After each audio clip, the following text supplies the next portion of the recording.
जातीय जनगणना से हर वर्ग को मिलेगा न्याय। एनडीए भाजपा जिला कार्यालय झंझारपुर में राजग गठबंधन की संयुक्त प्रेस वार्ता।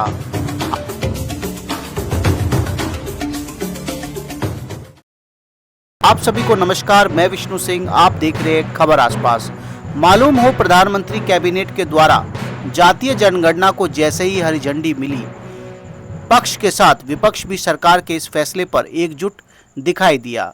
जातीय जनगणना की महत्वपूर्ण फैसले के बाद आज प्रदेश भर में एनडीए के घटक दलों की प्रेस कॉन्फ्रेंस का दौर जारी रहा। इस क्रम में भाजपा जिला कार्यालय झंझारपुर में भी प्रेस कॉन्फ्रेंस का आयोजन किया गया, जिसमें भाजपा जिला अध्यक्ष बच्चा बाबू कामत, जदयू जिला अध्यक्ष श्री नारायण भंडारी, रिलोमा जिला अध्यक्ष रंजीत कामत, संदीप दास, महानारायण राय, राम नरेश चौपाल, विजय शंकर, पंकज चौधरी, शंकर प्रसाद, राजो देवी, प्रदीप ठाकुर, बजरंगी दास, आशीष सिंह, भरत चौधरी, ललन पासवान विशेष रूप से उपस्थित रहे। मौके पर भाजपा जिला अध्यक्ष व जदयू जिला अध्यक्ष ने प्रेस का संबोधन भी किया। देखिए उन्होंने अपने संबोधन में क्या कहा।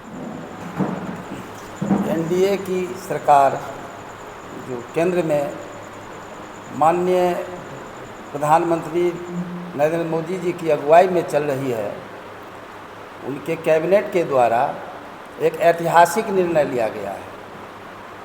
जो जातीय जनगणना के नाम से जाना जा रहा है, और भारत का जो इतिहास है, वैसे तो जनगणना 1931 से शुरू हुआ, लेकिन 1951 में पहली जनगणना हुई जब नेहरू जी की सरकार थी। तब से इस तरह का कभी कोई पहल नहीं हुआ। केवल कहा जाता रहा कि जातीय जनगणना के साथ किया जाएगा, जातीय गणना किया जाएगा, लेकिन कभी हुआ नहीं। जब जब संसद के भीतर में आवाज़ उठी, उस आवाज़ को नेहरू जी की सरकार, इंदिरा जी की सरकार या तमाम जो कांग्रेस की सरकार रही है, उन्होंने आवाज़ को दबा दिया। लेकिन एक ऐसा क्षण अभी भारत का ऐतिहासिक क्षण कहा जाए, स्वर्णिम युग कहा जाए, इस युग में एक ऐसे महान मानव ने प्रधानमंत्री का पद संभाले जो विश्व के नेता हैं, विश्व के नेता के नाम से जाने जाते हैं। माननीय प्रधानमंत्री श्री नरेंद्र मोदी जी ने, उन्होंने देखा जो अगर हम जनगणना के साथ में जातीय गणना भी कराते हैं तो निश्चित रूप से गरीबों का, शोषितों का, पीड़ितों का, किसानों का, मजदूर का, सबका भला होगा। और इसी संदर्भ में आज एनडीए की जो हमारी सरकार है, उन्होंने मिल करके ये निर्णय लिया जो निश्चित रूप से राष्ट्र लेवल पर, केवल राज्य लेवल पर नहीं, राष्ट्र लेवल पर इस काम को किया जाए। और यह निर्णय निश्चित रूप से भारत के इतिहास में, संसदीय जो परंपरा है, इस इतिहास में एक स्वर्णिम काल जो है साबित होगा। पहली बार विपक्ष सरकार के किसी फैसले से बहुत ज़्यादा खुश दिखाई दे रही है, जहाँ पर एक तरफ पटाखे फोड़े जा रहे हैं, वहीं दूसरी तरफ मिठाई भी बांटी जा रही है। क्या कहना चाहिए? देखिए, मैं तो कहना चाहूँगा, जो भारत के पक्ष में अगर कोई निर्णय होता है जिससे पूरे संपूर्ण भारत को लाभ मिलता है, चाहे वह नेशनल मुद्दा हो या इंटरनेशनल मुद्दा हो, अगर इस तरह की बात रही तो निश्चित रूप से यह सामने दिखाई देता है जो भारत का भविष्य उज्जवल है।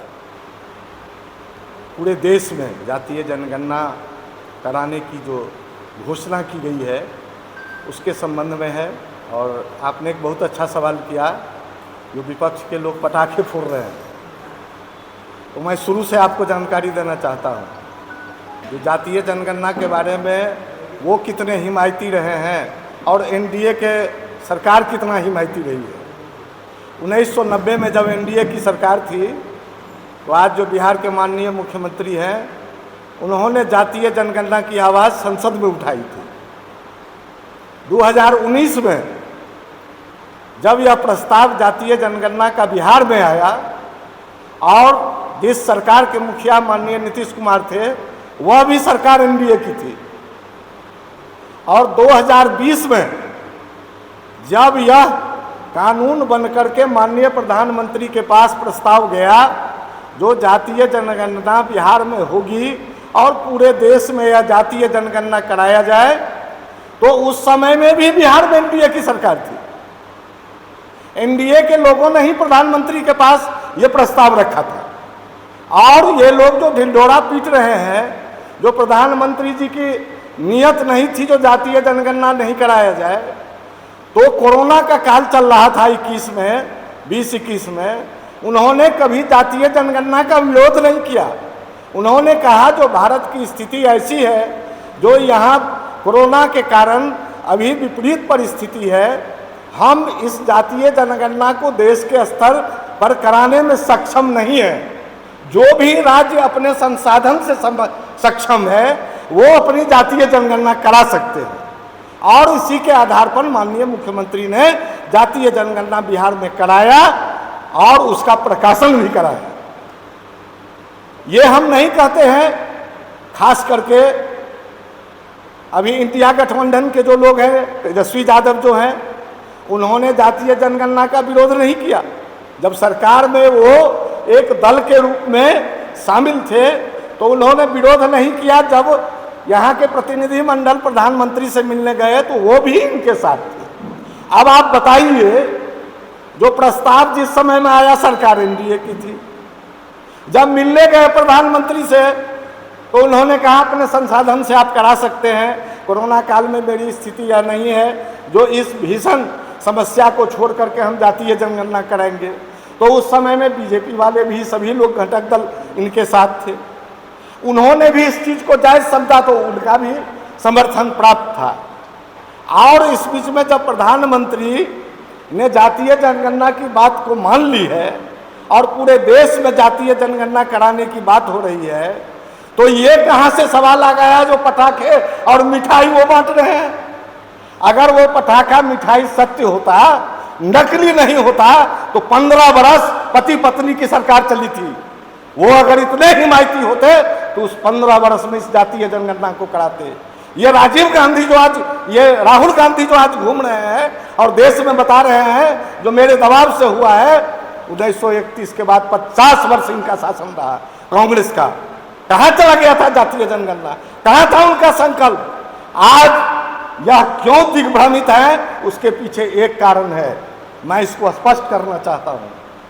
पूरे देश में जातीय जनगणना करा करके सोशल जस्टिस और न्याय के साथ विकास का जो रास्ता है उसको पुख्ता करने का काम माननीय प्रधानमंत्री ने भी अपने मन में ठान लिया है, और जो यह पूरे देश में होने जा रहा है, जो पिछड़ा, अति पिछड़ा, दलित, शोषित, वंचित समाज के जो लोग हैं, जिनका हक, हुकूक और संविधान में लिखित अधिकार है, उसको कायम करने के लिए इस एनडीए की सरकार ने यह निर्णय लिया है। बाबा साहब ने भी कहा था, मैं बहुत संविधान में दलित, पिछड़े और अकलियत और वंचित समाज के लोगों को लिख चुका हूं, लेकिन जिस दिन यह कानून धरती पर उतर जाएगा तो मैं समझूंगा कि यह संविधान लिखना सफल हो गया।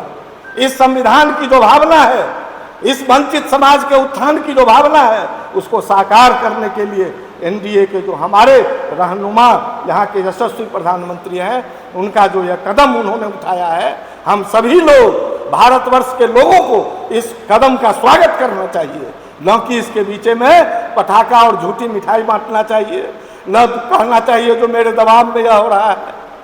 अरे वो तो भारत के प्रधानमंत्री सभी के हैं, मुख्यमंत्री, प्रधानमंत्री, राष्ट्रपति, जो भी पदेन होते हैं वह सभी के होते हैं।